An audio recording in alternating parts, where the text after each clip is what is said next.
Hey guys, welcome back to Rossoneri TV. I'm Gio and I'm here for the match preview of Chievo against AC Milan. Match that will be played on Sunday, March 13 at 12:30 p.m. Italian time at the Stadio Bentegodi. And with this game, guys, there's going to be 10 games remaining in our season. I like to call these last 10 games our mini season because in these 10 games, that is what's going to dictate if we end our season onto a positive note or into a negative note. And really, we have to qualify for Europe at all costs, and we have to start it with a win against Chievo this weekend.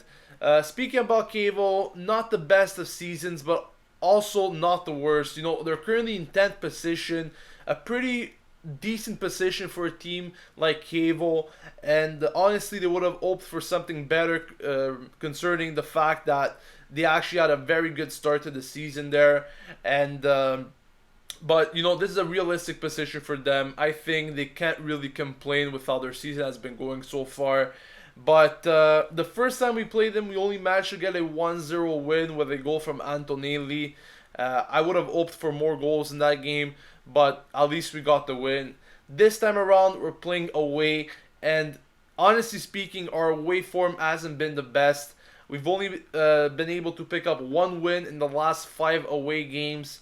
So definitely that is not a positive statistic to look at once we know that we're facing Chievo. But thankfully Chievo hasn't been doing too well themselves at home. And they're a team that, in my opinion, is very beatable. Now, I've actually watched their game against Napoli last weekend, and yeah, they had a really good start getting into the lead, but then Napoli just put them to bed with 3 goals. And I think Chievo actually played a solid game, you know. It's tough to say that Chievo was going to go there and have the performance of their life, but I think they actually played a decent game. Napoli obviously was all over them, but it's still a team that could hit you at any time, like we saw. They actually managed to score in the first minute there. So we have to be careful. We have to go there with the intention of getting the 3 points and looking forward to the next games. Now, speaking about other teams that are currently ahead of us, I've actually took a look at the fixtures for these other teams, and I have to say the hardest fixture for those teams above us is definitely Inter, as they're facing Bologna, and Bologna has been such an informed team. I think that they could give Inter a run for their money, and I think if we pick up a win against Chievo, we'll definitely close the gap with Inter. But those are all conclusions that we should come up with at the end of our game, our match. Hopefully we get the win and we'll look onto more positive things then. But the more important thing is that we actually pick up the 3 points against Chievo. Taking a look at the probable starting 11 for Milan, there will be a change in formation as Mihajlovic will be going to the 4-3-3 instead of the usual 4-4-2, and this is due to the fact that we are missing so many forwards. Obviously, Niang injured, Balotelli not really ready with his mindset, and that is really the recurrent problem that he has. Menez not truly fit, Luis Adriano not fit, and so forth. So obviously, a change of formation was on the table there for Mihajlovic, and he will be going with a 4-3-3, as I said. So let's take a look at it, guys, as Donnarumma is expected to start in net. Back four will be made up of Abate, Alex, Romagnoli, and Antonelli, and up to there, I have no problems whatsoever with the lineup.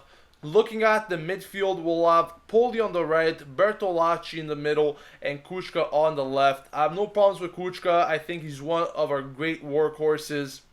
Definitely always puts out 100% once he goes in. I think Poli has a very good work ethic as well. Technically wise, he's not the best player, but if we need to reinforce that midfield into strength, I think he will be a very good option there. And Bertolacci in the middle, that is not what I'm really fond about. I mean, Bertolacci, we paid 20 million for him, and so far he hasn't lived up to the expectations of that price tag. And honestly speaking, guys, we've gone through more than 2/3 of the season, and I have to say, even though these 10 games magically turn out in something so great for Bertolacci, I have to say that his season has been a great disappointment altogether.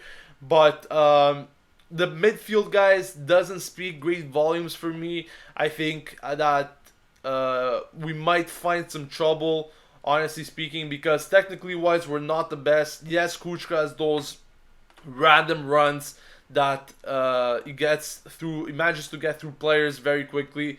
But in my opinion, the player that needs to step up his game and really give that turn of events for Milan has to be Bertolacci. I think this has to be one of his last chances that he has to get if he wants to get like a starting position and once they go back to that 4-4-2. But yeah, Bertolacci definitely has to have a good game here. And looking up front, we'll see Bonaventura and Honda, the two players that were playing on the flanks there are the 4-4-2. They will be moving up with Baca and supporting him in the attack.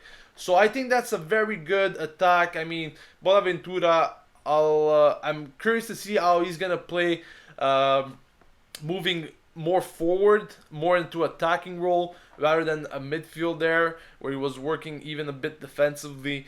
We're gonna have to see how that works, and same thing goes for Honda.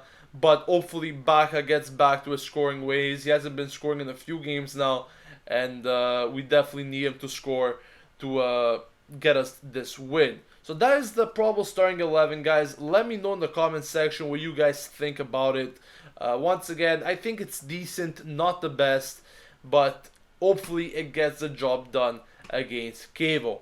And that wraps up my match preview, guys, for Chievo against AC Milan. Match will be played once again tomorrow at 12:30 p.m. Italian time at the Stadio Bentegodi. So once again, don't forget to leave your comments. Let me know what you guys think about the formation and so forth. Also, don't forget to subscribe to stay updated with everything related to AC Milan. So we're on our road to 8,000 subscribers. We're really close now, so we would appreciate it if you guys subscribe to the channel. And I'll catch you guys tomorrow for the match review. So thank you for watching, guys, and I'll see you later. This has been Gio signing off, and as always, Forza Milan.